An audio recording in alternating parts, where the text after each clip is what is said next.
এটা খুবই সুন্দর একটি উদ্যোগ, কারণ বিএফজে তারপরে আস্তে আস্তে WBFJ হয়েছে এবং এটাও অনেক বছর হয়ে গেল। আমি আর সৌমিত্র বাবু আমরা প্রথম দিন থেকেই ছিলাম।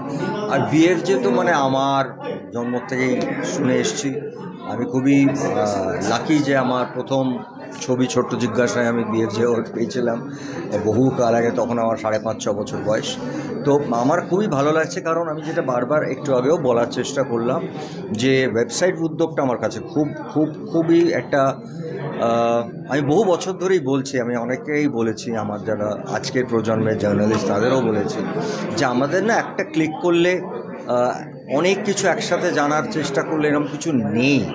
হয়তো আলাদা আলাদাভাবে আছে অনেকে, সেটা আমরা গুগলতেও পাই, উইকিপিডিয়া পাই, কিন্তু সবই আলাদা। মানে একটা জায়গায় আমি যদি মনে করি আমি একটা গল্পের মতন একটা ইতিহাস পাবো, তার সঙ্গে কিছু ইন্ডিভিজুয়াল, সেটা শুধুমাত্র বাঙালিদের জন্য না, কারণ বাংলা সিনেমা আমার নিজের ধারণা ভাষাটা বাংলা, কিন্তু আমরা সারা জীবনই আন্তর্জাতিক ছবি বানিয়েছি।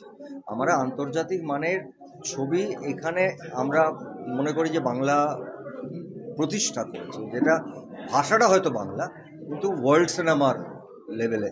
তো অনেকেই অনেক কিছু জানতে চান, বিশেষ করে এখন তো পুরো মিডিয়ামটা পাল্টে গেছে, এখন মানুষের জানার জায়গাটা পাল্টে গেছে, এখন পুরোটাই ডিজিটালের একটা সময় এসছে এবং সেটাকে আমাদের মানতেও হবে, কারণ ওটাই ভবিষ্যৎ।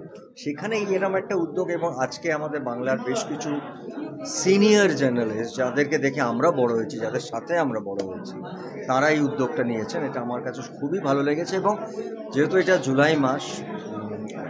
জুলাই মাস প্রায় শেষ হয়ে গেল, অগস্ট, কিন্তু জুলাই মাস ধরেই এনাও চেষ্টা করেছিলেন 24শে জুলাই, কিন্তু মহানায়ক উত্তম কুমার, মানে যাকে আমি উত্তম জেঠু বলে, আমার পক্ষে খুব অসুবিধে হয় ওই উত্তম কুমার বলা বা মহানায়ক বলা, আমি ছোটো থেকে ওনাকে ওই নামে ডেকে এসেছি।